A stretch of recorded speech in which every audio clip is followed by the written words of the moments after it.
Last time on آخری معجزہ. قرآن میں کبھی کبھار کلام کے اندر اللہ قریب آتے ہیں اور پھر اپنی ناراضگی کیسے اظہار کرتے ہیں؟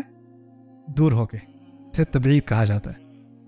ایک ہی آیت کے اندر وَمَا ظَلَمُونَا وَلَكِنْ كَانُوا أَنفُسَهُمْ يَظْلِمُونَ. اور پھر اگر ان سے بات نہیں ہو رہی تو ان کے بارے میں بات ہو رہی ہے، اور بات ہو رہی ہے اپنے رسول سے صلی اللہ علیہ وسلم اور ہم سے.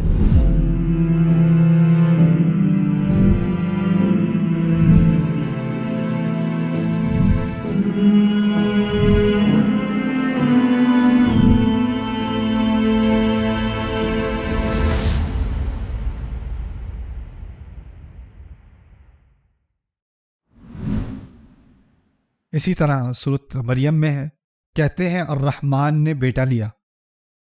کون کہتے ہیں؟ عیسائی کہتے ہیں. غائب ہے نا.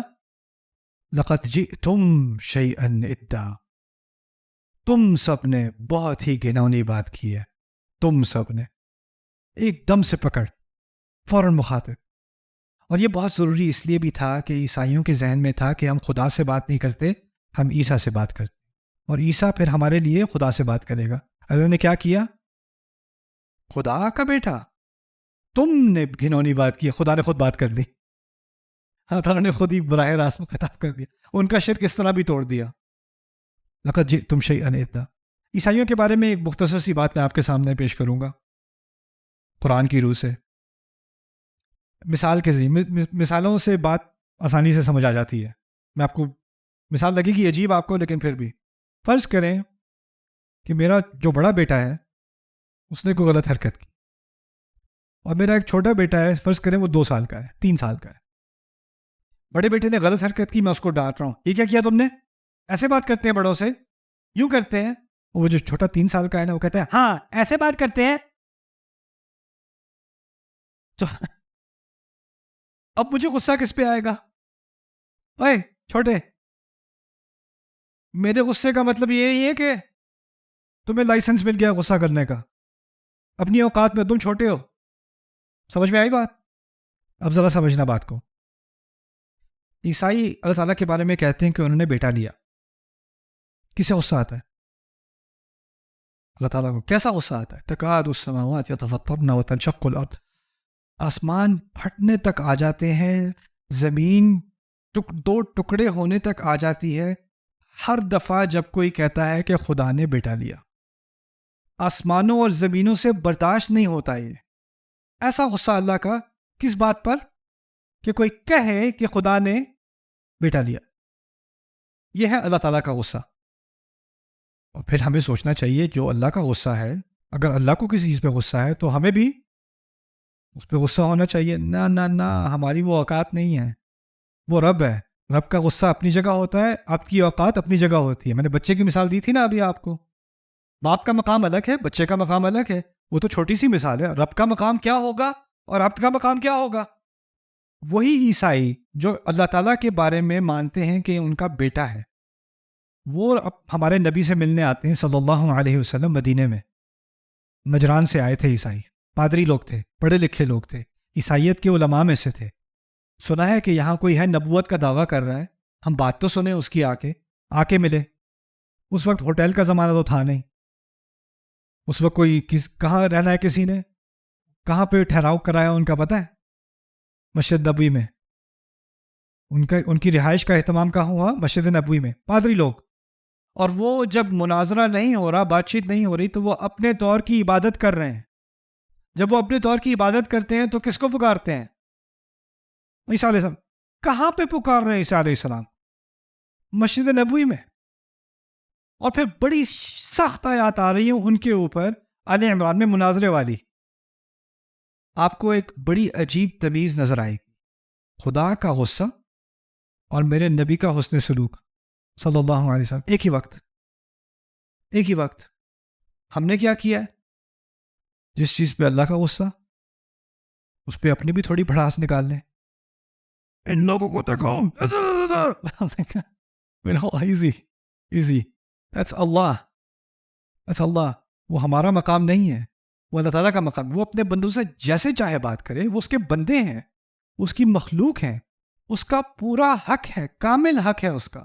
کہ وہ جیسے چاہے اپنے بندوں سے بات کرے، لیکن بندے کا یہ حق نہیں ہے کہ وہ دوسرے بندے سے جیسے چاہے بات کرے. یہ تمیز سمجھ میں آئی دونوں کی؟ تو قرآن جو ہے نا، آپ جانتے ہیں رسول صلی اللہ علیہ وسلم کے بارے میں کہا ہے انک لعلی خلق عظیم، کہ آپ بہت ہی عظیم اخلاق والے ہیں، آپ کا اخلاق بہت ہی عظیم ہے. لیکن قرآن ان کی زبان سے نکل رہا ہے، یہ کیا ہلکی بات ہے یا بھاری بات ہے؟ بھاری بات ہے. یعنی اس انسان کا کردار علیہ الصلوۃ والسلام وہ ایک جگہ اور بات کی سختی وہ دوسری جگہ، اور وہ دونوں ساتھ ساتھ چل رہے ہیں. اب ہوتا کیا ہے، یا تو ہم اپنے اسلوب میں، اخلاق میں، طرز کلام میں سخت ہو جاتے ہیں اور وہ سنت کے خلاف ہے، وہ رسول صلی اللہ علیہ وسلم کے اسلوب کے خلاف ہے.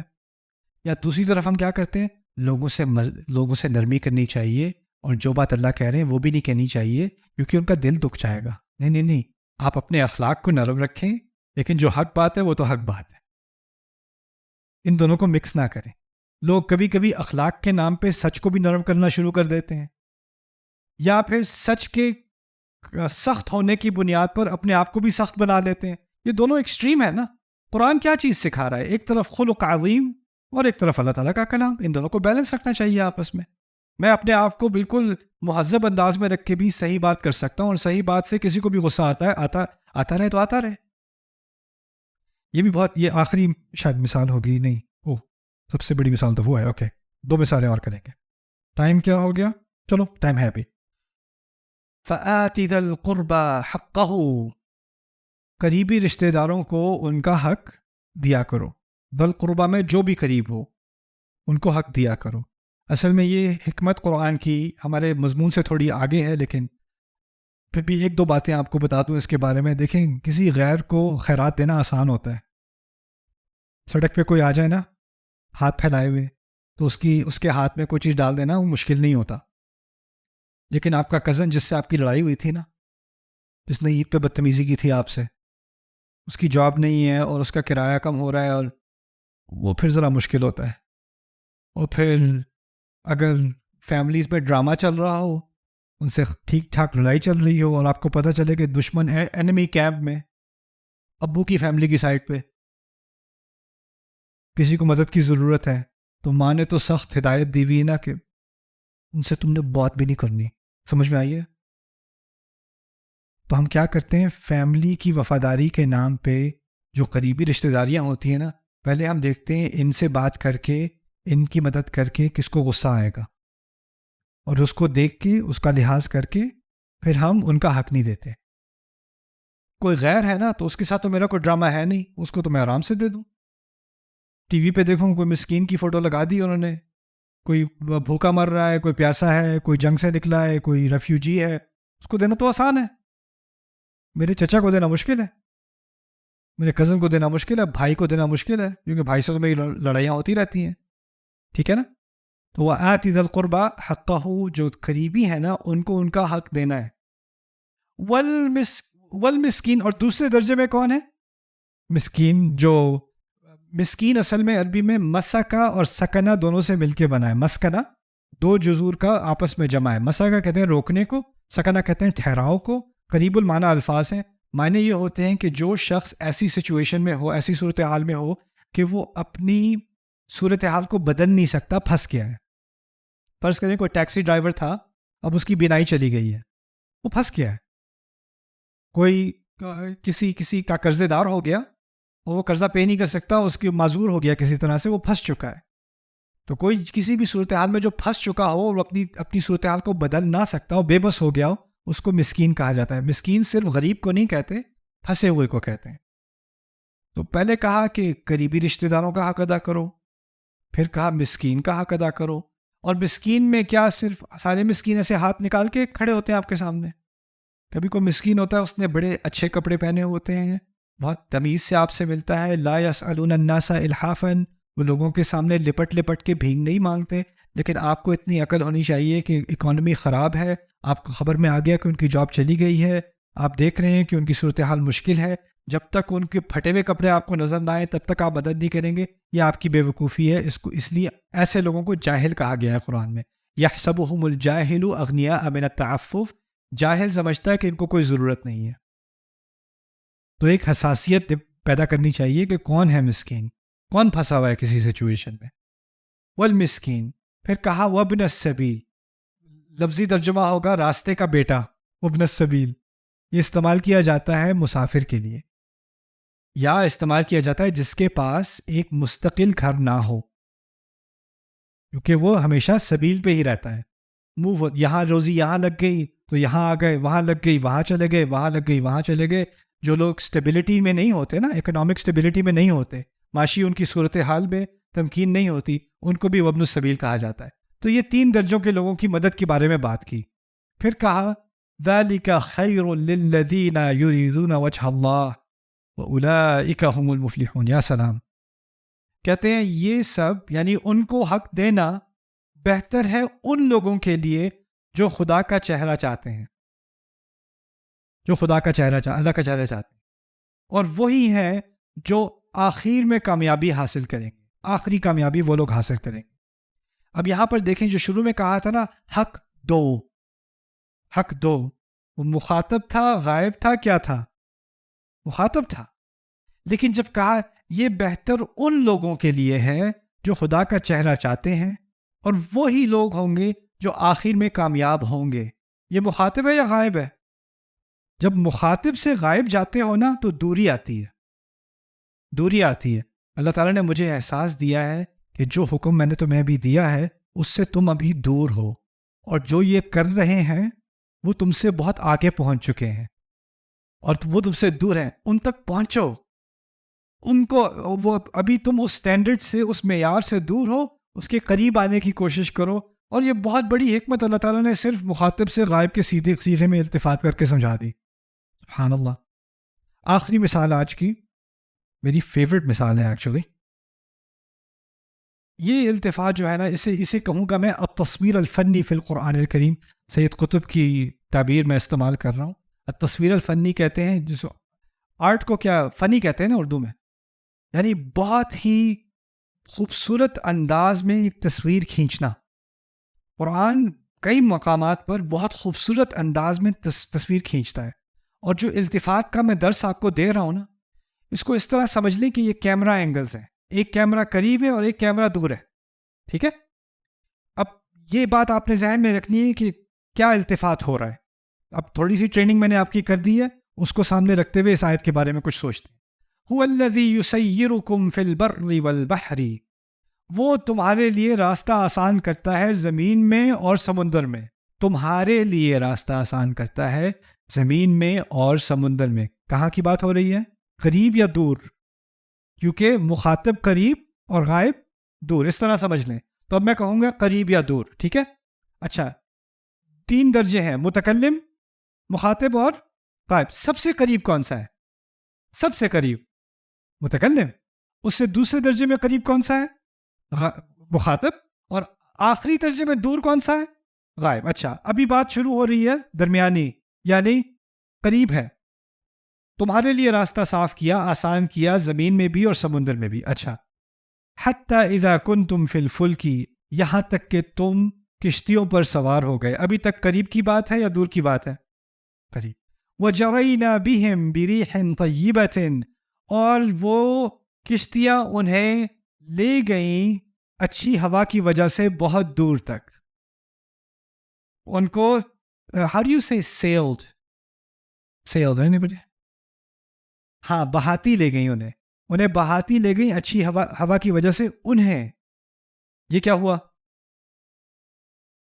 اندازہ کرو، جب بورڈنگ کر رہے تھے، ساحل پہ بورڈنگ کر رہے تھے تو قریب کا ویو تھا کیمرے کا، لیکن کیمرہ زمین پہ رہ گیا، ساحل پہ رہ گیا، اور کشتی اب کیا ہو رہی ہے؟ دور جا رہی ہے.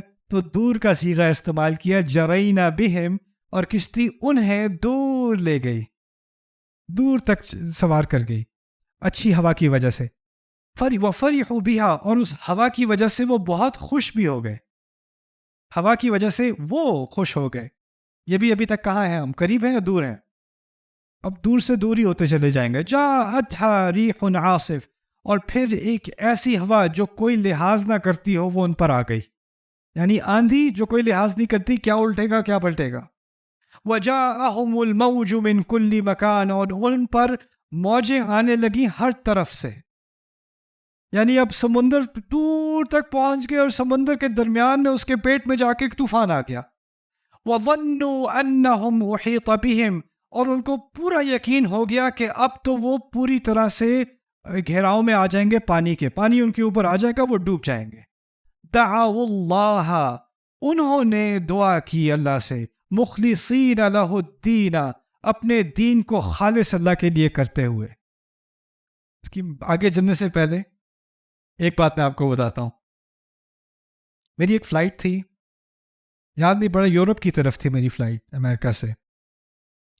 میں عام طور پہ فلائٹ میں سو جاتا ہوں، میں ٹیک آف سے پہلے سو جاتا ہوں اور لینڈنگ میں مجھے اٹھانا پڑتا ہے. اللہ تعالیٰ نے یہ صلاحیت دی ہے مجھے کہ میں بس گئے. اس میں کیا ہوا کہ میری عجیب صورتحال تھی، مجھے نیند نہیں آ رہی تھی تو میں اٹھ گیا. میں اٹھا تو میرے ساتھ کوئی بیٹھا ہوا تھا، وہ فلم دیکھ رہا تھا. کوئی اور تھا، اس نے ہیڈ فون لگائے ہوئے تھے، وہ کر رہا تھا. تو ایک دم سے گھڑ گھڑ گھڑ گھڑ گھڑ جہاز میں، پھر دوبارہ گھڑ گھڑ گھڑ، پھر فلائٹ اٹینڈنٹ بھاگ کے گئی ہے آگے، اس نے سیٹ بیلٹ لگا لی اپنی. پھر اناؤنسمنٹ آتی ہے سب اپنی بیلٹ فوراً لگا دیں.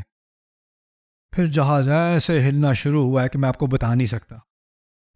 جو ہیڈ فون لگائے ہوئے تھا اس نے ہیڈ فون اتارے کہ نہیں؟ اتار دیے. جو فلم دیکھ رہا تھا وہ فلم بند ہو گئی کہ نہیں؟ بس اس کو کچھ نہیں پتا اب کیا ہو رہا ہے. پھر کیا ہوا، وہ اوپر وہ کپ ہوتے ہیں نا، ملک الموت والے کپ، وہ گر گئے. پلیز پٹ یور ماسک آن. تو ہم نے بس،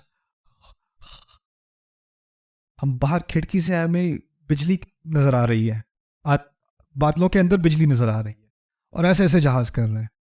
پھر اس کے بعد تھوڑی دیر بعد، اچھا اس دوران جو میرے ساتھ بیٹھتا، او گاڈ او گاڈ او گاڈ او گاڈ او گاڈ، اس طرح کہہ رہے ہیں اللہ اللہ اللہ اللہ اللہ وحدہ لا شریک لہ، دعوا اللہ مخلصین لہ الدین، مخلصین لہ الدین. اچھا تھوڑی جہاز سٹیبل ہو گیا، پھر ملک الموت کب دوبارہ اوپر لگا دیے. ہاں that's crazy.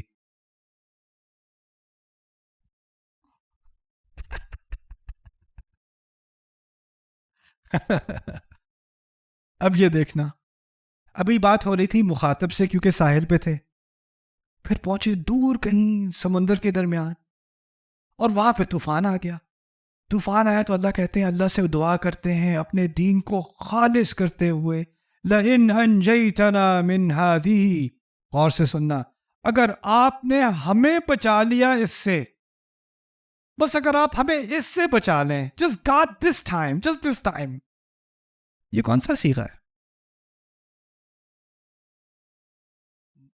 تین چوائسز ہیں آپ کے پاس، متکلم، مخاطب یا غائب. متکلم، ہمیں بچا لیں، اگر آپ ہمیں بچا لیں، کہاں تک پہنچ گئی بات؟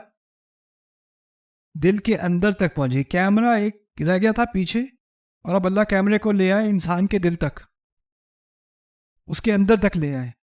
مجھے بچا لیں میرا رب اگر تو، لنکو، ہمیں بچا لیں، لنکونن من الشاکرین، ہم قسم کھاتے ہیں، قسم سے پکی بات ہے، ہم شکر گزار بن جائیں گے، شکر گزاروں کی طرح ہم بن جائیں گے. یہ آپ نے کیمرہ اینگل دیکھے کیسے بدلتے ہیں. اور مزے کی بات پتہ ہے کیا ہے؟ جب موت آتی ہے نا، موت آتی ہے تو اللہ تعالیٰ اس کے بارے میں کہتے ہیں کلا اذا بلغت الحلقوم، جب وہ گردن تک پہنچ جاتی ہے. پھر دوسری صورت میں پتہ ہے کیا کہتے ہیں؟ نحن اقرب الیکم من حبل الورید، ہم تمہارے یہاں اس رسی، اس کو رسی کہا گیا ہے، اس نالی کو، اس سے بھی قریب ہیں ہم تمہارے. موت آتی ہے تو قریبی اینگل پہ لے آئے، لئن انجیتنا من هذه لنکونن من الشاکرین. اللہ، ٹائم تو ہو گیا ہے، لیکن میرا موڈ ہے ایک اور مثال آپ کو دے دوں، اس میں شاید نہیں ہے، یا ہے یا نہیں ہے؟ نہیں ہے. اوکے، میں بتاتا ہوں آپ کو. سورۃ الاحزاب مثال، میں اس مثال پہ فدا ہوں. کیا مثال ہے اللہ تعالیٰ نے دی ہے. آیت نمبر مجھے نہیں پتا، میں ڈاکٹر ذاکر نائک نہیں ہوں.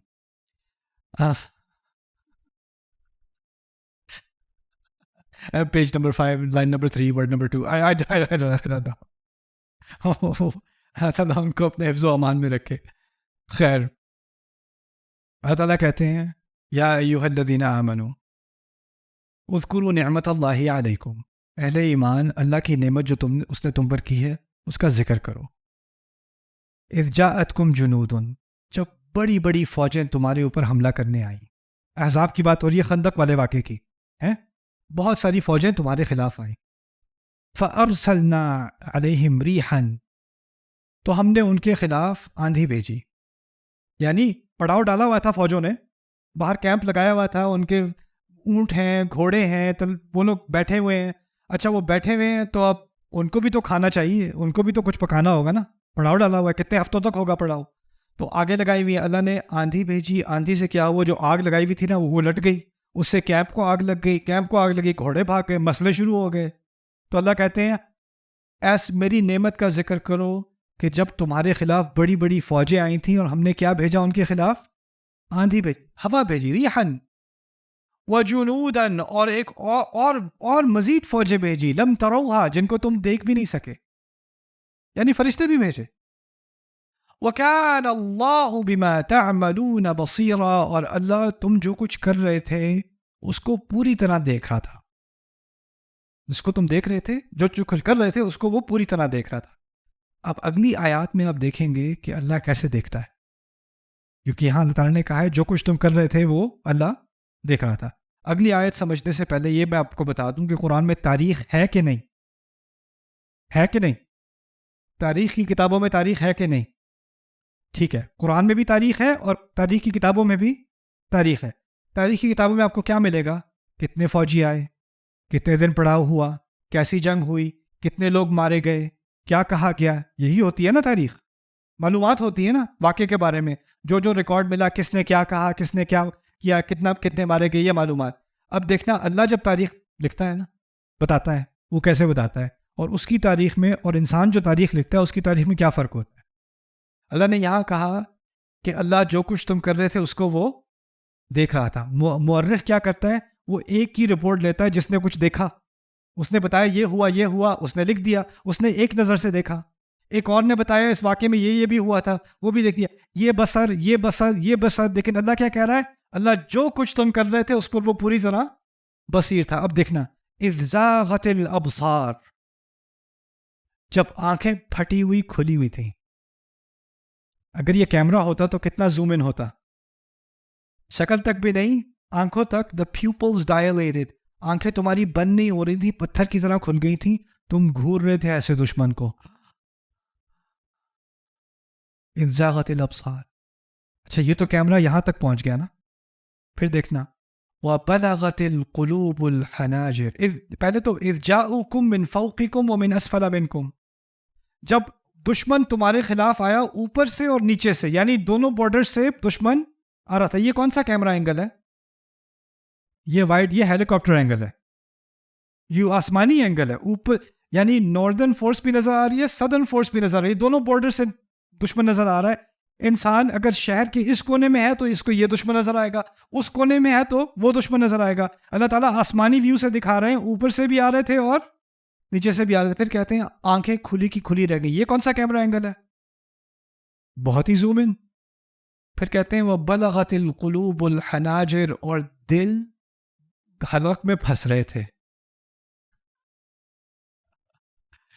وہ بلغت القلوب الحناجر, یہ کون سا مورخ لکھے گا کہ دل کہاں پر تھے؟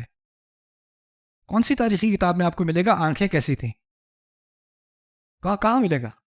جب کہا ہے نا جو کچھ تم کر رہے تھے اس کو وہ کیا کر رہا تھا, تو اپنے دیکھنے کی ایک جھلک دکھا دی کیسے دیکھتا ہے تمہارا رب. پھر کہتے ہیں وَتَظُنُّونَ بِاللَّهِ الظُّنُونَ, اور تم اللہ کے بارے میں کس قسم کے خیال کر رہے تھے. ایسی چیز, چلو گردن کا, دل کا یہاں تک آنا اور دھک دھک کرنا وہ تو ایک چیز ہے, شاید آپ کو نظر بھی آ جائے کہ کوئی بہت ڈرا ہوا ہے, لیکن کسی کے دماغ میں کیا کیا خیال آ رہے ہیں وہ بھی ریکارڈ کر لیا. وَتَظُنُّونَ بِاللَّهِ الظُّنُونَ. اللہ تو التفات سے ہمیں ایک بہت ہی خوبصورت جھلک ملتی ہے اللہ تعالیٰ کے کلام میں، جو ہم یا تو انسان ان چیزوں سے ایسے ہی گزر جائے، ایسے ہی گزر جائے.